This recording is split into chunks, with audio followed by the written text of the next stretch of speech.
कोई भी एक रिश्ता तो कम से कम एक जोड़ लो। जो भी रिश्ता अच्छा लगता हो, भगवान को अपना माता मान लो, भगवान को पिता मान लो, भगवान को अपना गुरु मान लो, भगवान को अपना भाई मान लो, भगवान जो भी रिश्ता भगवान से अच्छा लगता हो एक रिश्ता जोड़ लो। और कोई भी एक रिश्ता जोड़ लोगे तो निश्चित रूप में आपका उद्धार होगा ही, इसमें कोई संशय नहीं।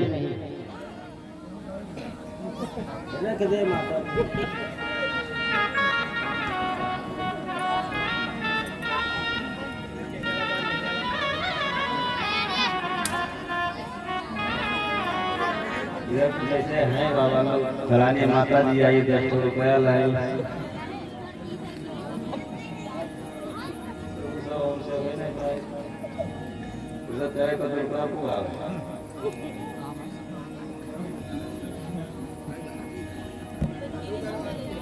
श्री रामचंद्र भगवान जय।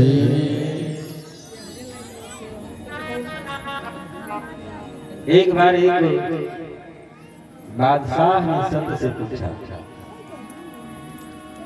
कि ये बताओ कि तुम्हारा ये भगवान कैसे है, ये परमात्मा कैसे है कि जब देखो तब इस धरातल पर अवतार लेता, जन्म लेता, कभी राम के रूप में, कभी कृष्ण के रूप में, कभी नरसिंह के रूप में, कभी वाराह के रूप में, बार बार तुम्हारे इस परमात्मा को धरातल पर क्यों आना पड़ा? क्या तुम्हारे परमात्मा के पास में कोई नौकर चाकर नहीं है कि जो उन लोग वो धरातल पर भेज दे, उनके कार्य को करके वापिस चले जाए? बादशाह ने कहा कि हमारा अल्लाह का इस धरातल पर नहीं आता। हमारा अल्लाह जब अपने पैगंबरों को इस धरातल पर भेज देगा, हमारे अल्लाह के पैगंबर इस धरातल पर आते और कार्य करके चले जाते। संत ने कहा कि आपने प्रश्न तो बड़ा सुंदर किया, लेकिन इसका उत्तर हम आज नहीं दे सकते, समय आने पर मैं उत्तर जरूर दूंगा। संत बादशाह के यहाँ से चले गए और जाकर के एक सुंदर नाव पर बादशाह के शहजादे के रूप में बढ़िया सुंदर पुतला बनवाए, नाव को ले जाकर के नदी में खड़ा किए और बादशाह के शहजादे के रूप में बना पुतला उसी नाव में खड़ा करके और संत बादशाह के पास में आ गए। बादशाह से कहे, राजन आपने जो प्रश्न किया था उस प्रश्न का आज हम आपको उत्तर देने के लिए आए हैं, लेकिन उत्तर आपको देंगे, लेकिन यहाँ नहीं।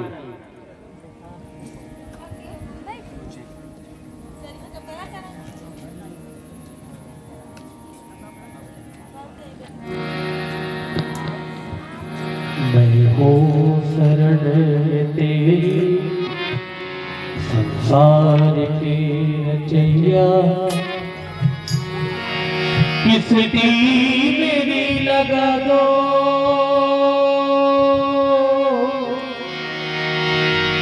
किस मेरी लगा दो, उस पार हो कन्हैया। तेरी संसार की रचैया, किस मेरी लगा दो, किस मेरी लगा दो, उस पार हो कन्हैया। मैं हूँ शरण तेरी संसार की रचैया।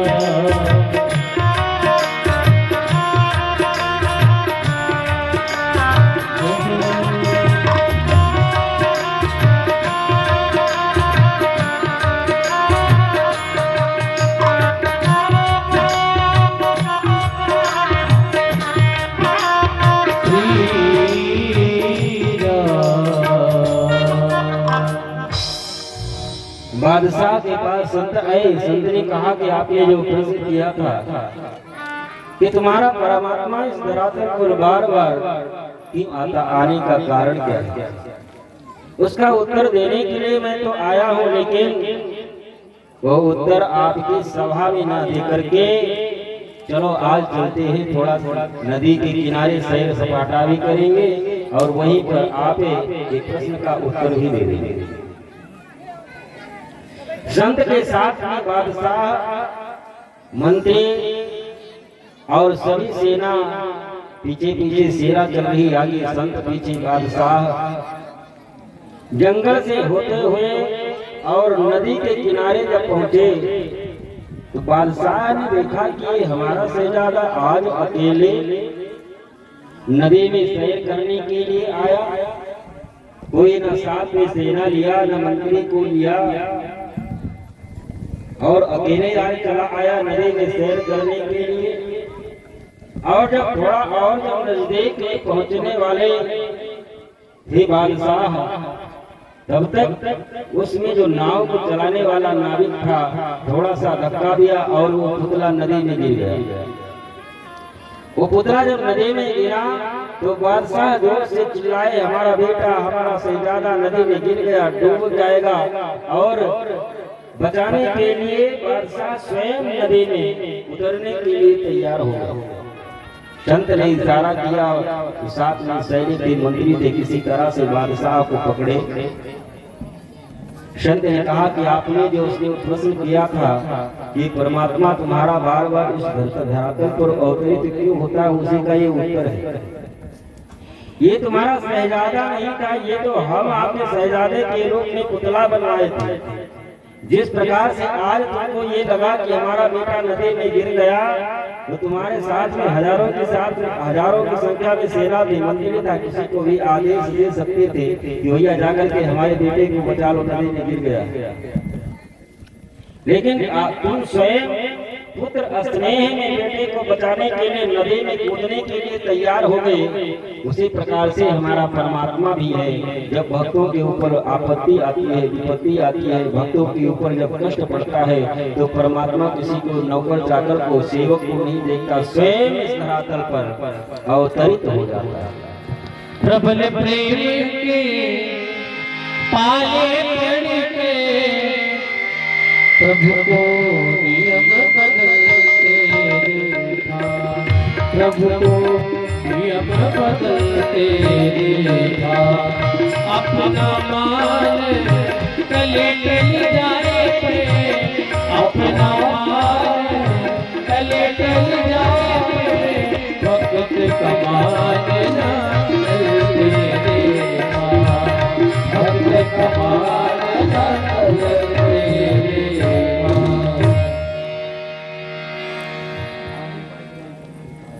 भगवान श्री पार्वती से कहते हैं कि देवी, वो परमात्मा इस धरातल पर अवतरित होने के अनेक कारण हैं। कोई एक कारण नहीं है जिसको मैं बताऊं, जिसके फल स्वरूप परमात्मा इस धरातल पर जन्म लेता है। लेकिन एक दो कारण मैं आपको बताऊंगा।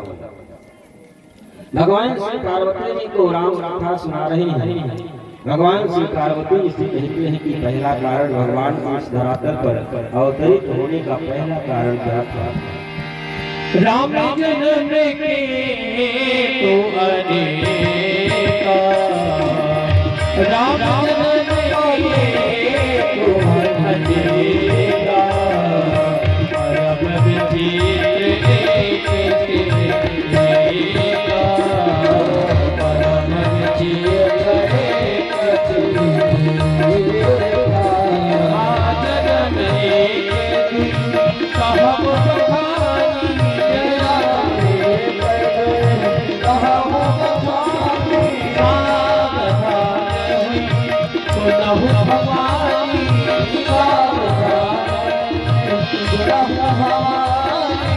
द्वार पाले हरि के प्रिय को। जय हरि जय जाने प्रभु विप्र सामते, विप्र सामते आगे तामस पूरते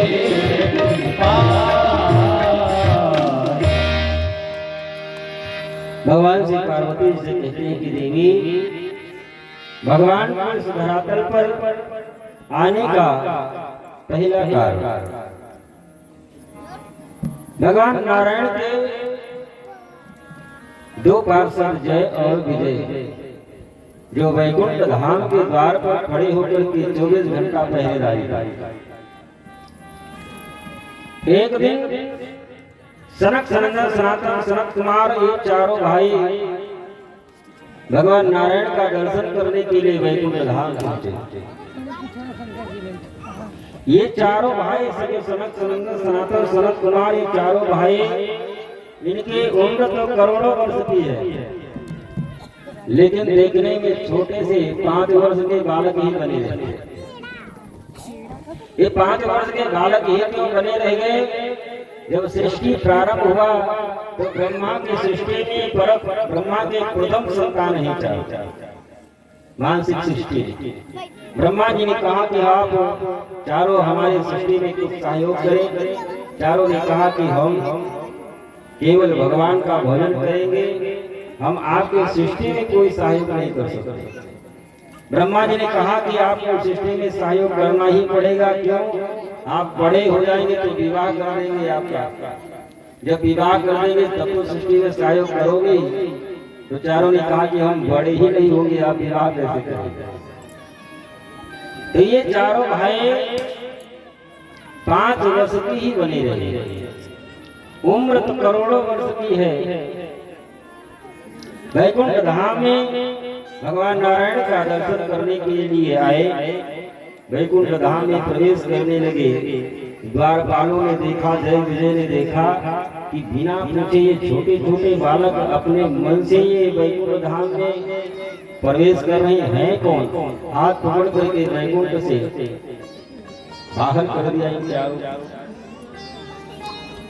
बिना सोचे समझे क्रोध आ गया सनत कुमारों को और श्राप दे दिए कि भगवत कार्य, भगवत आराधना, भगवत दर्शन में बाधा बनने का काम केवल दैत्य राक्षस ही करते हैं। तुम्हारी जो प्रवृत्ति है ये दैत्यों वाली है। मैं श्राप देता हूँ तुम राक्षस हो जाओ। विप्र श्राप देते दोनों भाई, विप्र श्राप देते दोनों भाई, तापस तुझ देव भाई, तापस तुझ देव भाई। भगवान नारायण ने जब ये देखा कि हमारे जो मुख्य दो द्वारपाल थे इनको श्राप मिल गया संत के द्वारा, और सनत कुमार चारों भाई दर्शन करने के लिए आ रहे थे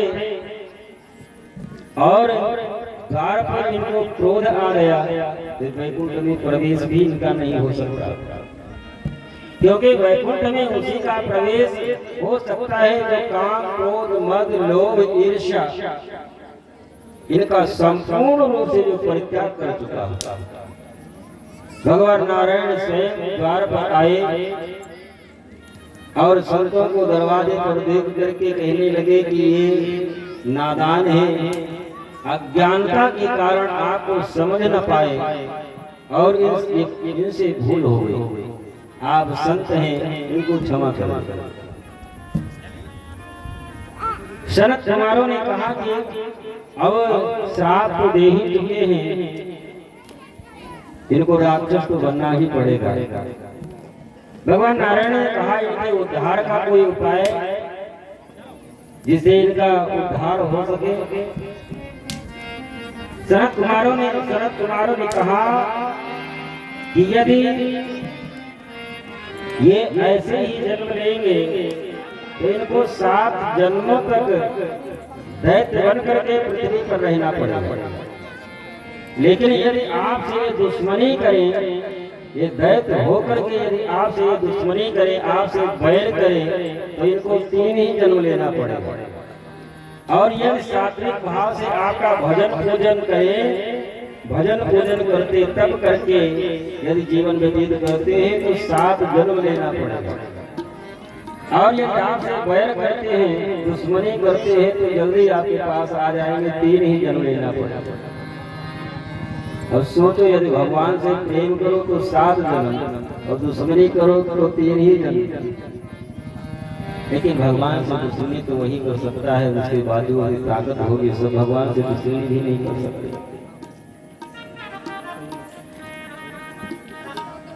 यही भगवान नारायण के जो द्वारपाल हैं जय और विजय, सतयुग में हिरणाक्ष और हिरण्यकश्यप हुए। भगवान नारायण 12 रूप धारण करके हिरणाक्ष का उद्धार करते हैं और नरसिंह रूप धारण करके हिरण्यकश्यप का उद्धार करते हैं। और यही तीन द्वापर में दंतावत और शिशुपाल हुए, जो कृष्ण के रूप में अवतरित होकर के इनका उद्धार किए थे। और त्रेता में यही रावण और कुंभकर्ण जब के रूप में जब जन्म लेते हैं, तो भगवान राम के रूप में अवतरित होकर के इनका उद्धार करते हैं। भगवान शिव कहते हैं कि पार्वती भगवान को धरातल पर आने का पहला कारण यही था, अपने जय और विजय जो द्वारपाल हैं उनको वापस ले जाने के लिए, इनका उद्धार करने के लिए उस भूपरात्पर पावन परमेश्वर परमात्मा को राम के रूप में अवतरित होना। और दूसरा कारण एक कलप विधि अवतारा, कलप सुर तेरी तुम्हारे, समर जगधर सत सहारे, समर जगधर सत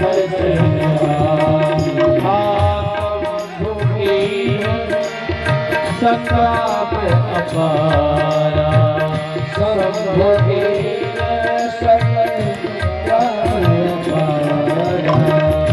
तनुज महाबल बल नमारा, तनुज महाबल बल नमारा, तनुज महाबल बल नमारा,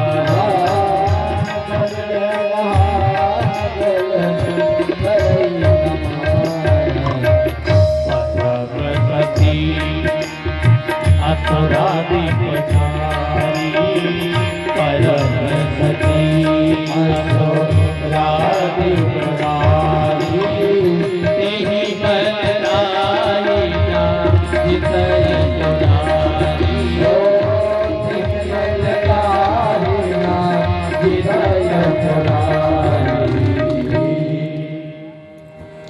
भगवान कहते हैं कि दूसरा कारण भगवान को इस धरातल पर आने का दूसरा कारण ये हुआ कि एक जलंधर नाम का दैत्य हुआ, और ये जलंधर कोई साधारण दैत्य नहीं था, ये भगवान शिव का ही अंश था।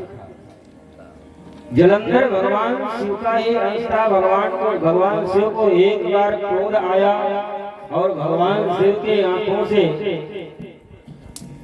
एक अग्नि रूपी ज्वाला निकले और उजागर के समुद्र में गिरे, और उसी से ये जलंधर का जन्म हुआ। छोटे से बालक के रूप में समुद्र में पड़ा हुआ था और इतनी तेज से आवाज रोने की आवाज कर रहा था, इतनी तेज से रो रहा था। तीनों लोग के लोग घबराए, ब्रह्मा जी के शरण में गए। ब्रह्मा जी आए और गोदी में जो जलंधर को उठाए तो ब्रह्मा जी के गले को पकड़ लिया, और ब्रह्मा जी के जब गले को पकड़ा तो इतनी तेज से पकड़ा कि ब्रह्मा जी के आंखों से जल की धारा बहने लगी, आंसू गिरने लगा। ब्रह्मा जी ने इसका नाम जलंधर रखा। और ये इतना ये शक्तिशाली था। कालनेमी की बहन वृंदा के साथ में इसका विवाह हुआ। कालनेमी की बेटी थी जिसका नाम था वृंदा। वृंदा के साथ में जलंधर का विवाह हुआ और इसकी पत्नी जो वृंदा थी महान पतिव्रता थी। इसकी पत्नी वृंदा महान पतिव्रता थी, बड़े मनोयोग से अपने पति जलंधर की सेवा किया करती थी। जो भी कार्य है पति की आज्ञा के अनुसार किया करती थी। जैसा एक पतिव्रता धर्म का निरूपण शास्त्र में किया गया है उसी के अनुसार अपना कार्य करती थी। सेवते पतिं प्रेमणा परमे परमेश्वर छवि अभुक्ता अखिलान् भोगान् हरन्ति यज्ञ शिवांगति। एक स्त्री के लिए परम धर्म ये है कि जब तक उसका पति जीवित है वो अपने कोई भी पूजा पाठ नहीं करते, अपने पति के चरणों की सेवा ही करती है हर प्रकार से, तो उसको तीर्थ व्रत पूजा पाठ कुछ भी करने की जरूरत नहीं। और शास्त्र में ऐसा भी लिखा है कि पत्नी यदि कोई पूजा पाठ धर्म व्रत अनुष्ठान करना चाहती है, कहीं तीर्थ यात्रा करना चाहती है और यदि विधिना पति की आज्ञा के कोई तीर्थ व्रत धर्म कुछ भी करती है, यदि पति की आज्ञा न ली है, यदि पति की आज्ञा नहीं है तो उसका सब कुछ निरर्थक चला जाता, निष्फल हो जाता है। जब तक पति है पति को ही सब कुछ गुरु धर्म तीर्थ सब उसी के चरणों में समाहित रहता है। इस प्रकार से मन योग से वृंदा अपने पति की हर प्रकार से सेवा करती है। धर्म का पालन करते हुए पति की सेवा करने के कारण जलंधर और शक्तिशाली हो गया। एक तो भगवान शिव का अंश है, वैसे ही शक्तिशाली था और पत्नी वृंदा के पातिव्रत धर्म के फल स्वरूप और शक्तिशाली हो गया। एक दिन राहु और केतु जलंधर से मिलने के लिए आए। दैत्यराज जलंधर ने राहु केतु से पूछा कि ये आप दो ये सर अलग धड़ अलग, ये मामला कैसे है? राहु केतु ने संपूर्ण बात बताई कि ये समुद्र का मंथन हुआ था जिसमें 14 रत्न निकले थे और देवासुर संग्राम उस समय हुआ था, अमृत निकला था जो भगवान विष्णु छल पूर्वक देवताओं को पिला दिए थे। संपूर्ण घटना राहु केतु ने बताई। जलंधर ने कहा कि मेरी उत्पत्ति समुद्र से हुई, हमारे पिता की संपत्ति को जो ले गए हैं उनको तो अब वापस करना ही पड़ेगा। राहु केतु कहे जाकर के सबसे पहले देवताओं के राजा जो इंद्र हैं उनसे हमारा संदेशा कहो कि समुद्र में निकला हुआ 14 रत्न हमारा वापस कर दे, क्योंकि बेटे पिता के संपूर्ण धन पर बेटे का ही अधिकार होता है। समुद्र से निकला हुआ जो 14 रत्न है इंद्र से बोलो वापस कर दे, नहीं तो सजा भुगतने के लिए तैयार है। राहु केतु जाकर के इंद्र के पास प्रस्ताव रखते हैं, लेकिन जब इंद्र मानने के लिए न तैयार हुआ जलंधर स्वर्ग लोक पर आक्रमण करता है। स्वर्ग पर अपना आधिपत्य जलंधर ने जमा लिया और यहाँ तक तीनों लोकों पर अपना साम्राज्य जलंधर स्थापित कर लिया। सभी देवगण मिलकर के आए ब्रह्मा जी के शरण में।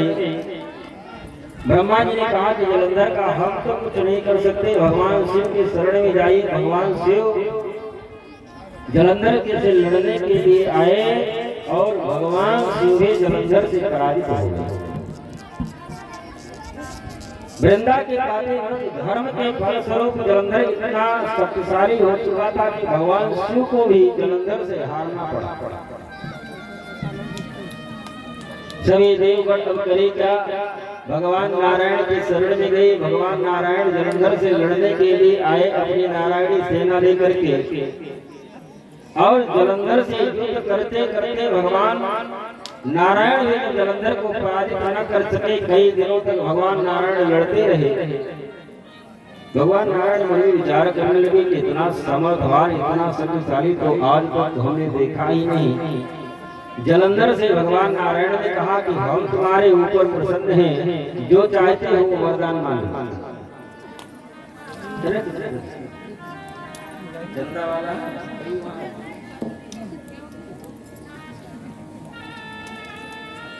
चंदा वाला पैसा वही रखा।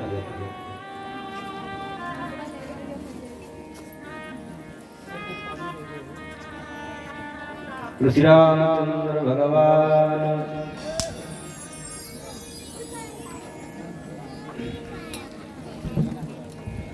भगवान नारायण जलंधर से कहते हैं कि आपके योग से हम बहुत प्रसन्न हैं, जो मांगना चाहते हैं मांगो। जलंधर ने कहा कि आपसे मांगना क्या है, यदि आप हमारे ऊपर प्रसन्न हैं तो आप हमारे बहनोई हैं, हमारे बहन के साथ आप हमारे यहाँ निवास करें।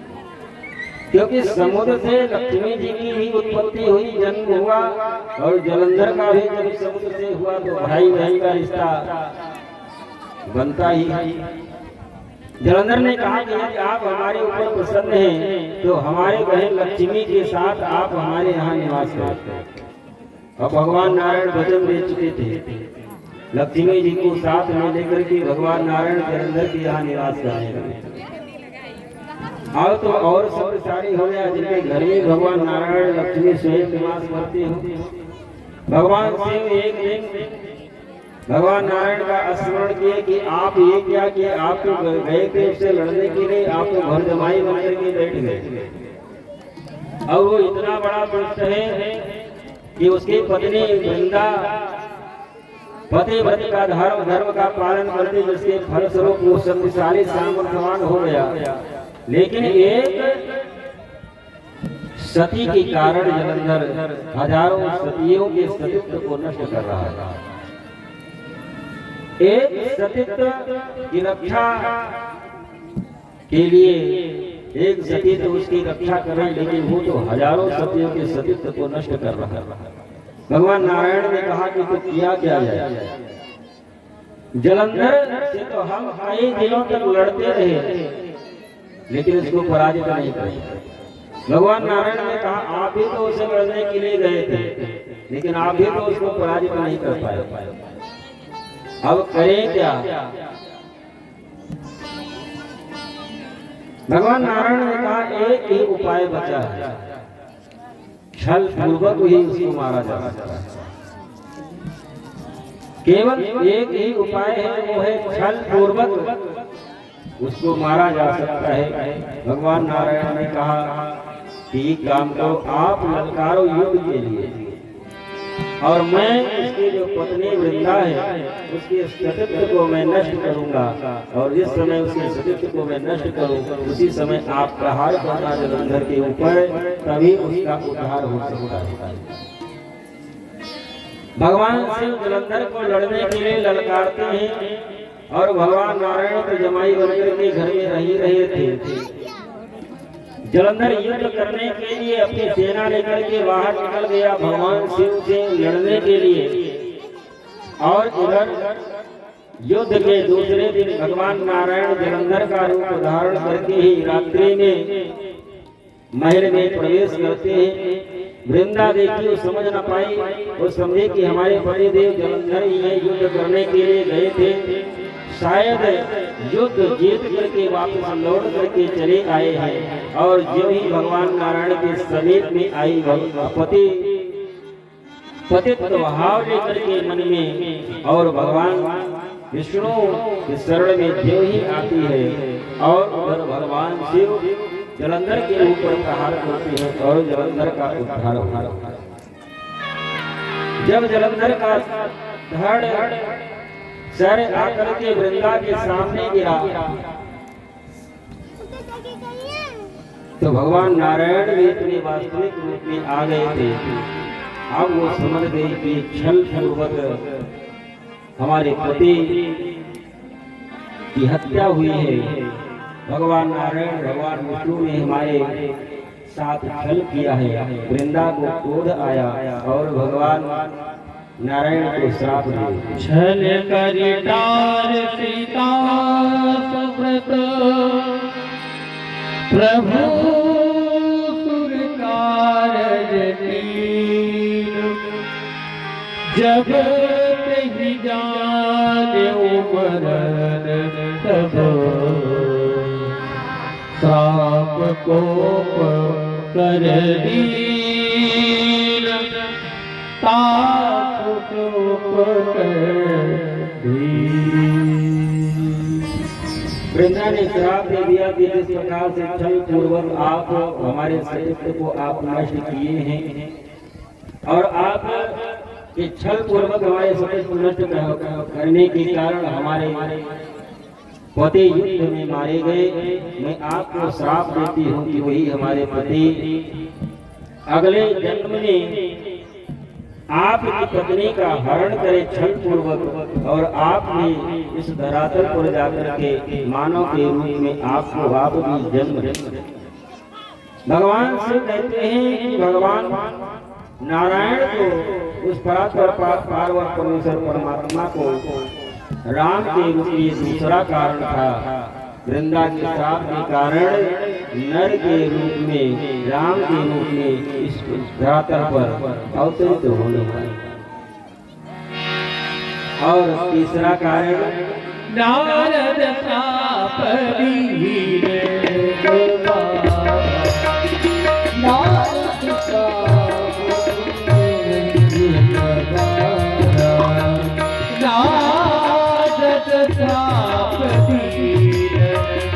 एक बार नारद श्राप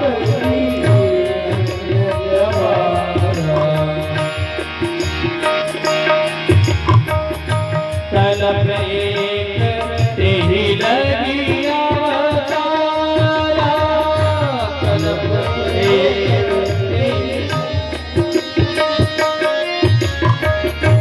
तलब एक तेरी लगी अवतारा।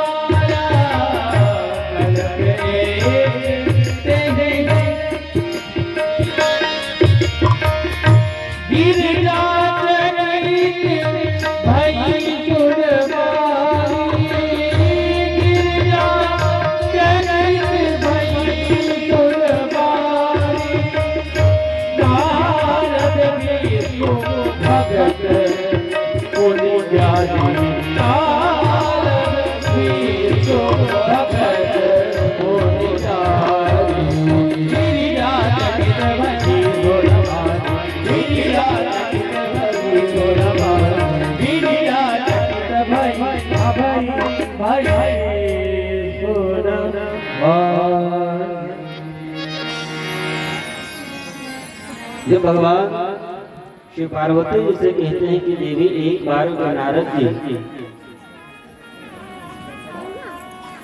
भगवान को श्राप दिए, जिसके फल स्वरूप नारद के श्राप के कारण उस प्रातः पार्वती परमेश्वर परमात्मा नारायण को धरातल पर अवतरित होना पड़ा। ऐसा सुनकर के पार्वती जी अचंभित हो गई, चकित हो गई, क्योंकि गुरु पार्वती जी के गुरुदेव है, गुरु है नारद। पार्वती जी कहते हैं कि हमारे गुरु नारद जी तो ऐसी गलती कर ही नहीं सकते, क्योंकि वो तो निरंतर भगवान नारायण का ही भजन करते हैं, भगवान नारायण का ही निरंतर ध्यान करते हैं। तो भगवान नारायण को श्राप कैसे दे सकते? इसमें गलती भगवान नारायण की ही रही है, क्योंकि हमारे गुरु नारद जी इतने अज्ञानी नहीं हैं। भगवान शिव ने कहा कि देवी इस संसार में न तो कोई ज्ञानी है और न कोई अज्ञानी है, ना तो कोई मूर्ख है ना तो ज्ञानी है, परमात्मा जिस क्षण जिससे जैसा कराना चाहते हैं करा लेते हैं। बोले हंस महीस तब ज्ञानी मूढ़ न कोई, जेहि जस रघुपति करहि जब, सो तस तेहि होई। तो परमात्मा जिससे जब जिससे जो कराना चाहता है करा लेता है। ना तो कोई ज्ञानी है संसार में, ना तो कोई मूर्ख है। एक बार एक बादशाह के पास एक फकीर गया और फकीर से बादशाह ने पूछा कि ये बताओ खुदा करता क्या है। फकीर ने कहा कि ये प्रश्न करने का कोई तरीका नहीं, क्योंकि आप प्रश्न कर रहे हैं उत्तर मैं दूंगा, इसलिए उत्तर देने वाला बड़ा होता है। यदि आपको इस प्रश्न का उत्तर लेना है तो आप सिंहासन से अपने नीचे आए और हल को ऊपर बैठो। बगल में मंत्री खड़ा हुआ था। मंत्री की तरफ बादशाह ने देखा। मंत्री ने कहा कि अब फकीर कह रहा है यदि आपको उत्तर चाहिए तो आपको ऐसा करना ही पड़ेगा। कुछ ही क्षणों की तो बात है। बादशाह सिंहासन से नीचे उतरे और फकीर को सिंहासन पर बैठा दिया। फकीर सिंहासन पर बैठ गया। बादशाह ने पूछा कि खुदा क्या करता है, खुदा का काम क्या है। फकीर ने कहा कि अभी आप प्रश्न का उत्तर नहीं पा सकते, क्योंकि आप राजसी पोशाक पहने हुए हैं। ये राजसी पोशाक आप उतार करके आप हमको दें, और ये जो नए फकीर वाला जो वस्त्र पहने हैं आप इसको पहने। बादशाह अपने मंत्री की तरफ देखे। मंत्री ने कहा कि यदि आपको उत्तर चाहिए तो फकीर जो कह रहा है तो करना ही पड़ेगा। बादशाह अपनी राजसी पोशाक उतार दिए और उस फकीर को दे दिए। फकीर राजसी पोशाक धारण कर लिया। बादशाह फकीर वाले वस्त्र धारण कर लिए। बादशाह ने कहा कि अब तो बताओ कि खुदा क्या करता है। फकीर ने कहा कि आपके सर पर जो ये राजसी ताज है ये आप हमको हमारे सर पर धारण कराएं, फिर आपको उत्तर हम देंगे। बादशाह ने कहा कि उत्तर यदि लेना ही है तो करना पड़ेगा। बादशाह अपनी ताज को उतारे और उस फकीर के सर पर धारण करा दिए। अब बताओ खुदा क्या करता है। फकीर ने कहा कि अभी भी आपने समझ में नहीं आया। चलो ठीक है, लेकिन यदि आपको उत्तर चाहिए तो मैं जब आपके महल में सभा में पहुंचा था और आप सिंहासन पर बैठे हुए थे, हमने आपको 3 बार सलाम किया था।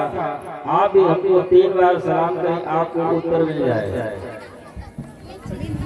बादशाह फकीर को 3 बार सलाम करते हैं। बादशाह ने कहा कि अब तो बताओ आपका खुदा करता क्या। फकीर ने कहा कि जो अभी सब कुछ हो गया है तो खुदा ही करता है।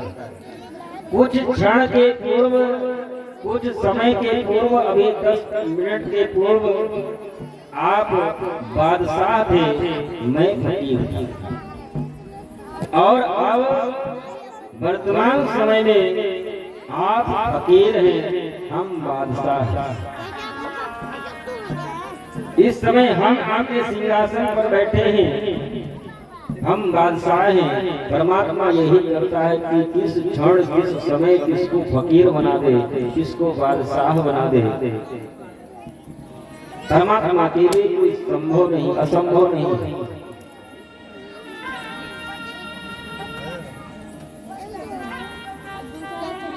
पार्वती से भगवान शंकर कहते हैं, देवी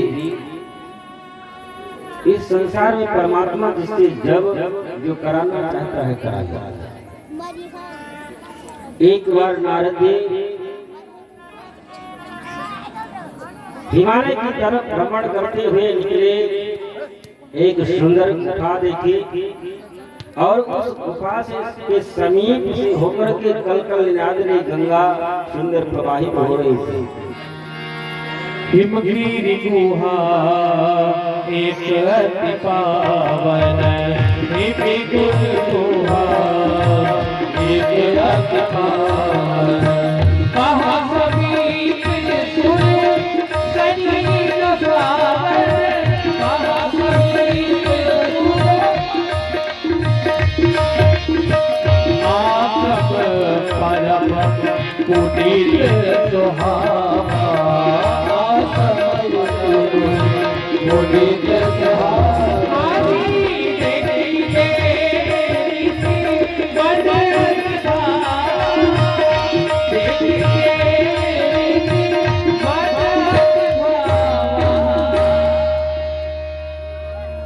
सुंदर गुफा है, कल गंगा उसी गुफा से होकर के बढ़िया सुंदर प्रवाहित हो रही थी।